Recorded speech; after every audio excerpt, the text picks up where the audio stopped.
পবিত্র কোরআনের পাতা উল্টালে দেখা যায় সেখানে 114টি সূরা রয়েছে। আপাত দৃষ্টিতে মনে হতে পারে সূরাগুলো বুঝি বিচ্ছিন্ন, একটির সাথে আরেকটির কোনো সম্পর্ক নেই। অথচ সচেতন পাঠক মাত্রই জানেন কোরআন বিচ্ছিন্ন কোনো বার্তা দেয় না, বরং এখানকার প্রতিটি সূরা তার আগের ও পরের সূরার সাথে গভীরভাবে কানেক্টেড। যেমন কোরআনের প্রথম দুটি সূরার কথাই ধরা যাক।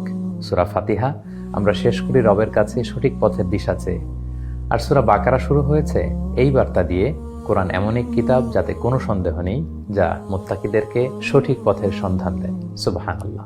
তার মানে একটি সূরা শেষে বান্দার আকুতি ফুটিয়ে তোলা হয়েছে, আর এর পরের সূরা শুরুতেই সেই আকুতি বা প্রার্থনার জবাব দেয়া হয়েছে। আসলে গোটা কোরআনই একটা মিরাকেল। এরকম অনেক অনেক সিক্রেট ফিচার উপস্থাপন করা হয়েছে এক নজরে কোরআন বইটিতে। এবারের রমাদানে আপনার কোরআনিক জার্নিকে আরো মিনিংফুল করতে আজই পড়তে শুরু করুন এক নজরে কোরআন।